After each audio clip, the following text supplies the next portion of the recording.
Hello दोस्तों, राधे राधे। कहानी माँ तो माँ होती है। आप लोग अमेरिका जाकर क्यों बच्चों को डिस्टर्ब करना चाहते हैं? आप यहाँ एंजॉय कीजिए, उनको वहाँ करने दीजिए। आप लोगों की अवस्था ऐसी है कि वहाँ आपकी तबीयत खराब होने पर आपको वापस लौटना होगा। वहाँ का इलाज बहुत महंगा है। अनूप तो अमेरिका जाना ही नहीं चाहता था। यदि वह जाना चाहता तो इंजीनियरिंग करते ही चला जाता। आरंभ से ही आपकी बेटी से अनूप की नाराज़गी का कारण यही है कि वह हाउसवाइफ रहना चाहती है, नौकरी नहीं करना चाहती। जबकि कैलिफोर्निया अमेरिका का सबसे महंगा शहर है, वहाँ उसने नेहा की जिद के कारण ही ट्रांसफ़र करवाया है, सिर्फ इसलिए कि वहाँ उसकी सहेली रहती है। मेरी बेटी के सास ससुर को जब पता चला कि हम अमेरिका अपनी बेटी और दामाद के पास कुछ महीनों के लिए जा रहे हैं, तो अचानक हमारे घर पहुंचकर उसकी सास अपनी कुत्सित मानसिकता को हमारे सामने भाषण के रूप में उड़ेल कर वापस जाने के लिए दरवाजे की ओर लपकी। मैं अवाक हतप्रभ रहकर उनका यह अनर्गल बेसिर पैर का अप्रत्याशित भाषण सुनती रही। बेसाख्ता मेरे मुंह से बस इतना निकला, नेहा को कोरोना काल के कारण यहाँ आए 4 वर्ष हो गए हैं और उसका कहना है कि वीज़ा अपडेट के लिए अभी आने का वह रिस्क नहीं लेना चाहती, क्योंकि भारत आने के बाद वीज़ा की डेट पोस्टपोन होने की सूचनाएं मिल रही हैं। वह 1.5 वर्ष बाद बेटी की 12वीं की परीक्षा होने के बाद ही भारत आने का सोचेगी। उससे पहले उसका यहाँ आना असंभव है। हम अपनी बेटी से इतने वर्ष मिले बिना नहीं रह सकते, इसलिए अपना प्रोग्राम हमें मजबूरी में बनाना पड़ा है। मैंने अनावश्यक उन्हें सफाई दी। समय बहुत बदल गया है, लेकिन अभी भी लोगों की मानसिकता यही है कि बेटी की माँ को अपनी विवाहित बेटी के घर रहने का अधिकार नहीं है। उसके इस दिल को कचोटने वाली बातों को सुनने के बाद थोड़ा अपने को संयमित करते हुए मैं बोली, पानी तो पीकर जाइए। इतना तो मुझे कहना था, आखिर मैं बेटी की माँ हूँ। उनका पद मेरे से बहुत ऊंचा है, लेकिन मेरी बात अनसुनी करते हुए वे दरवाजे से बाहर निकल गईं। पीछे पीछे समधी साहब भी चलने को उठे तो मेरे पति उनको लिफ्ट से नीचे उनकी गाड़ी तक छोड़ने गए। जाते समय मेरे पति ने दोनों हाथ जोड़कर उनको नमस्ते किया। समधी जी ने तो बदले में नमस्ते कहा, लेकिन समधन निर्विकार ही रही। उनके जाने के बाद हमारा मन बहुत कसैला हो गया। खुद तो कभी अमेरिका बच्चों से मिलने जाती नहीं। जाने कैसा पत्थर दिल कलेजा है, हमें भी नहीं जाने देना चाहती। बच्चों के बिना कैसे हमारा एंजॉयमेंट, और ऐसे बच्चे किस काम के जो माता पिता के आने पर डिस्टर्ब होते हैं। उनके बेटे के एंजॉयमेंट में खलल पड़ सकता है। नेहा तो कितनी खुश हुई जानकर कि हम उनसे मिलने आ रहे हैं। ये अपने जिद्दी बेटे का स्वभाव जानती नहीं है क्या? भला वह क्या नेहा के कहने से कैलिफोर्निया शिफ्ट होगा? उसके खुद के कॉलेज के साथियों का एक पूरा ग्रुप वहाँ रहता है, उन्हीं के कारण वह वहाँ रहने गया है। मुझे हंसी के साथ गुस्सा भी आया, यह सोचकर कि वे स्वयं ही बोली थी कि नेहा को हमसे दूर रखने के लिए ही उसने अमेरिका में नौकरी ढूंढी है।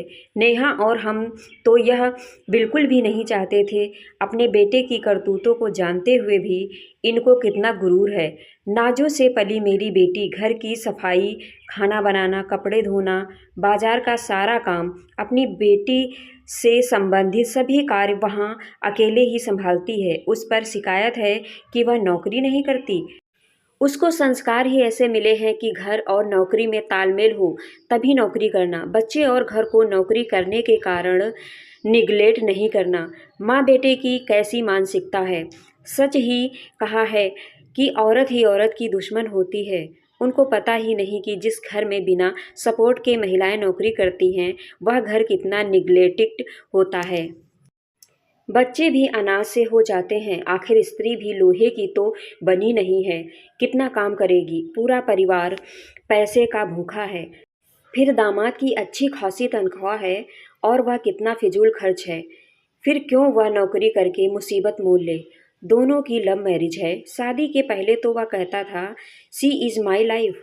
अब क्या हो गया है? मेरी बेटी शादी के पहले दिखने में बहुत खूबसूरत और नाजुक सी थी। उसके इसी रूप पर वह रीझ गया था। अब वही उसको भारी पड़ रहा है। नेहा के मधुर स्वभाव के कारण उसको उसके ससुराल के रिश्तेदार और अमेरिका में भी सभी परिचित बहुत पसंद करते हैं, जैसा वह बताती है। मुझे तो लगता है इससे दामाद को उससे ईर्ष्या होती है। कहाँ फंस गई मेरी बेटी, मन ही मन बुदबुदाई। मेरी आंखों में आंसू आ गए। आखिर अमेरिका जाने का भी दिन आ गया। हमें लग रहा था कि जैसे हम कोई अपराध कर रहे हैं। भरे मन से हमने जाने की तैयारी की। 18-19 घंटे का हवाई सफ़र, 4-5 घंटे का लंदन में दूसरी फ़्लाइट के इंतज़ार में रुकना, कुल मिलाकर 24 घंटे के थका देने वाले सफ़र के बाद हम कैलिफोर्निया के एयरपोर्ट पर पहुँचे। बाहर दामाद, बेटी नेहा और उसकी बेटी रिंकू हमारा इंतज़ार कर रहे थे। हमें देखते ही नेहा हमसे लिपट गई। रिंकू काफ़ी लंबी हो गई थी। उसको 5 वर्ष पहले देखा था।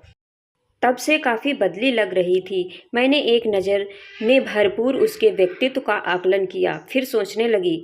तब 5वीं कक्षा में थी, सिर्फ 11 वर्ष की। अब 10वीं में है, किशोरावस्था के 16वें वर्ष में। किशोरावस्था में तो एकदम से बच्चों में बदलाव आना स्वाभाविक है। और भी मेरे मन में विचार आ जा रहे थे। घर पहुंचकर गाड़ी रुकी, तभी मेरे विचार तंतुओं को झटका लगा। घर का दरवाज़ा खुलते ही कुत्ते ने हमारे ऊपर कंधे तक फैलकर हमारा स्वागत किया। मुझे डरा देखकर नेहा बोली, डरिए नहीं, यह काटेगा नहीं। बाहर से आने वालों का यह इसी तरह स्वागत करता है। प्रत्येक कुत्ता पालने वाला यही कहता है। लेकिन बेटी ने कहा तो मैंने मान लिया। अंदर जाकर घर का मुआयना लेते हुए मैंने देखा, भव्य सा 2 मंजिला महल था, जिसमें बड़ा सा डाइनिंग टेबल, बड़ा सा सोफा। मैं जानती थी यह नेहा की चॉइस तो नहीं हो सकती। दामाद को दिखावे की बहुत आदत है। बड़ा मकान, बड़ी गाड़ी, भौतिक सुखों का दीवाना है, इसीलिए तो अमेरिका में रह रहा है। रिश्ते निभाने में तो जीरो है। माता पिता से और अपनी इकलौती बहन से भी उसकी बिल्कुल नहीं पटती। अमेरिका या विदेश में 2 ही तरह के लोग रहना पसंद करते हैं। एक जो रिश्तों की जिम्मेदारी से भागना चाहते हैं, दूसरा जो अत्यधिक कमाई करके भौतिक सुख प्राप्त करना चाहते हैं। दामाद दोनों ही कारणों से अमेरिका में रहने गया है और अमेरिका आने का दोष मेरी बेटी को दिया जाता है। मेरी बेटी ने ससुराल में सबसे मधुर संबंध बनाने की पूरी कोशिश की है। खुद उसकी सास कहा करती थी कि नेहा बहुत सहनशील है। अमेरिका में रहते हुए मैंने महसूस किया कि दामाद के कॉलेज के सहपाठी भी उसे घमंडी और बड़बोला होने के कारण बिल्कुल पसंद नहीं करते थे। बात बात पर सबको ज्ञान देने की उसकी बहुत बुरी आदत है। लेकिन नेहा को बहुत पसंद करते थे। उसके कारण ही लोगों का मिलना जुलना संभव हो पा रहा था। अगले दिन से दिनचर्या आरंभ हो गई। मकान 5-6 महीने पहले ही खरीदा गया था। घर में अभी भी काम चल रहा था। सुबह से शाम तक लेबर काम कर रहे थे। मैंने देखा दामाद तो अपने कमरे में सो रहे हैं और नेहा ही उनको किसी सामान की ज़रूरत पड़ने पर बाजार से लाकर दे रही है। घर का एक एक काम नेहा अकेले ही करती थी। दामाद तो अपने कमरे में वर्क फ्रॉम होम के बहाने पूरा दिन ही पड़ा रहता था। बस जब उसे भूख लगती तभी बाहर दिखाई पड़ता था। हम भी अपने उम्र के कारण नेहा की पहले की तरह मदद नहीं कर पा रहे थे।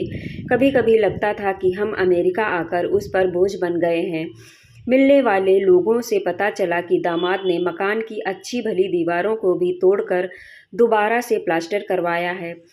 जब उसने उनसे बताया कि 5 वर्ष बाद ही इस मकान को बेचकर वह दूसरा मकान खरीदेगा, यह सुनकर वे हैरान हुए कि फिर मकान को ठीक कराने में क्यों इतने पैसे और समय के साथ ऊर्जा की बर्बादी की है। नौकरी बदलना, सिटी बदलना और मकान खरीदना और बेचना तो जैसे उसकी हॉबी है। 7 वर्ष पहले हम अमेरिका आए थे, तब दूसरी सिटी में था और हमारे रहते हुए मकान खरीदा था। सामान की शिफ्टिंग के साथ नए मकान में सामान जमाने में मैंने और मेरे पति ने नेहा की भरपूर मदद की थी। दामाद को तो कुछ लेना देना नहीं था। तब भी दामाद का व्यवहार नेहा के प्रति अच्छा नहीं था, जो वह मूक रहकर सहती रहती थी। मैंने एक दिन नेहा को कहा, तेरे अंदर स्वाभिमान नाम की कोई चीज़ नहीं है, क्यों कुछ बोलती नहीं है, क्यों उसकी ज्यादतियों को सहती है। प्रत्युत्तर में वह बोली, मम्मा, उसकी आदत है ऐसा व्यवहार करने की, मुझे कोई फर्क नहीं पड़ता। जवाब देकर बात ही बढ़ेगी, यह तो अपनी आदत छोड़ेगा नहीं।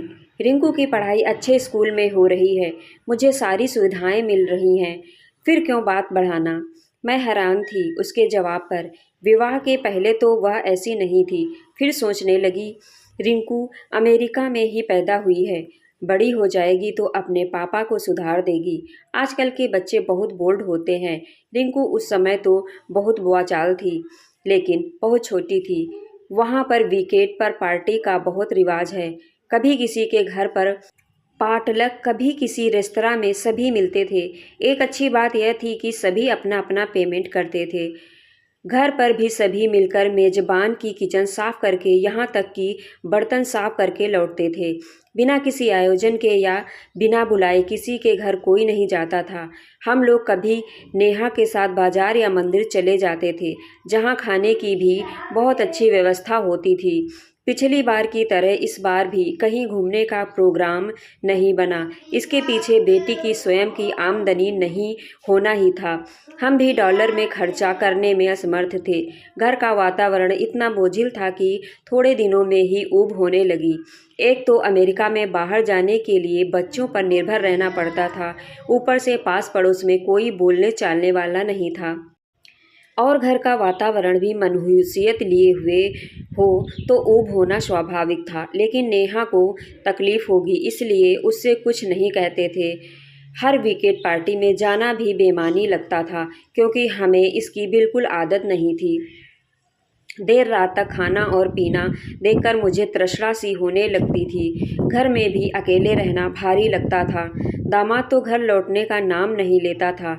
एक दिन मैंने थोड़ा घर लौटने की जल्दी दिखाई तो उसने रास्ते में इतनी रैश ड्राइविंग की कि घर पहुंचकर ही जान में जान आई। यदि उसको टोकते तो वह सुनने वाला नहीं था। एक दिन तो हद हो गई। किसी बात पर वह नेहा पर चिल्लाते हुए बोला, तुम अच्छी बेटी हो, माँ हो, लेकिन अच्छी पत्नी नहीं हो। मुझे तुमने कितनी बीमारियां दे दी हैं। उसके बाद ऊपर की मंजिल पर जाकर ताबड़तोड़ गंदी गालियों की बौछार शुरू कर दी। रिंकू भी अपनी माँ के बगल में खड़ी थी। दोनों कुछ नहीं बोली। हम अंदर कमरे में हतप्रभ सब सुन रहे थे। उस समय तो मैंने कुछ नहीं बोला, लेकिन मन ही मन तय किया कि इस बार आर या पार फैसला करके जाऊंगी। इस बार रिंकू को चुप चुप और सहमा सहमा होने का कारण अब मुझे समझ में आया कि उसकी यह आदत किशोरावय के कारण नहीं है, बल्कि घर के वातावरण का ही उस पर दुष्प्रभाव है। मैंने उसको अपने पापा से कभी सहज भाव से बात करते हुए नहीं पाया। यह देखकर मेरा मन कचोटने लगा। अगले दिन हम नेहा के साथ उसकी आत्मीय सहेली गरिमा के पास गए। उसका पति राकेश दामाद का सहपाठी था। मैंने पूरी घटना उसको सुनाई तो राकेश बोला, आंटी, आप नेहा को अपने साथ इंडिया वापस ले जाइए। महीने में कम से कम इस तरह के 2 एपिसोड तो होते ही हैं। मैं अवाक सकते की हालत में थोड़ी देर के लिए सोच में पड़ गई। फिर मैंने उन दोनों से कहा, इस संडे को तुम दोनों हमारे घर पर आना। मुझे तुम दोनों को विटनेस बनाकर कुछ उससे बात करनी है। दोनों ने सिर हिलाकर हामी भर दी। रविवार को वे 11 बजे घर आ गए। आने के आधे घंटे बाद राकेश दामाद से बोला, आंटी को तुमसे कुछ बात करनी है। अप्रत्याशित कुछ सोचते हुए वह बैठ गया। मेरे पति और नेहा, जो हमेशा कुछ भी बोलने से रोकते थे, उनकी भी पूरी सहमति थी। वे दोनों भी बैठ गए। मैंने दामाद और राकेश दोनों की ओर देखते हुए बोला, तुम लोगों की इंजीनियरिंग में गालियों की भी क्लास लगती थी क्या? क्या गंदी गंदी गालियाँ इसने नेहा को दी हैं। बोलते हुए भी शर्म आती है। मैंने बेटी को बेचा नहीं है, ना ही वह तुम्हारे साथ भाग कर आई है। अब निर्णय करो, या तो सुधर जाओ या तलाक दे दो। अब बर्दाश्त की चरम सीमा पार हो गई है। तुम पढ़े लिखे जरूर हो, लेकिन संस्कारी नहीं हो। दामाद भौचक्का सा सुनता रहा। उसके पास कोई जवाब नहीं था। फिर अचानक उठकर चला गया। नेहा की आंखों से आंसू बहने लगे, जैसे उसके मन की बात मैंने कह दी हो। गरिमा और राकेश से मेरी आंखों ही आंखों में बात हुई और थोड़ी देर में वे वापस लौट गए। उनके जाने के बाद मैंने नेहा से पूछा, बेटा, मैंने कुछ गलत तो नहीं बोला? उसने प्रत्युत्तर में बोला। नहीं मम्मा, आपने ठीक बोला। एक तो मेरी लव मैरिज है, दूसरा रिंकू का फ्यूचर अमेरिका में ही है और मैं डिपेंडेंट वीज़ा पर हूँ।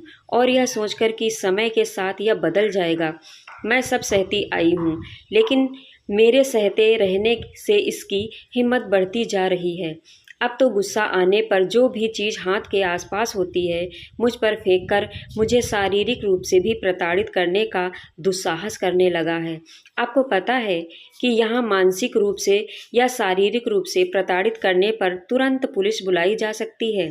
लेकिन मुझे भी जैसे आदत सी पड़ती जा रही है, शायद मैं कभी निर्णय नहीं ले पाती। आपने मुझे रास्ता दिखा दिया है। अमेरिका में रहते हुए इंडिया लौटने की सोचना बहुत मुश्किल होता है, लेकिन मैं अब थक गई हूँ।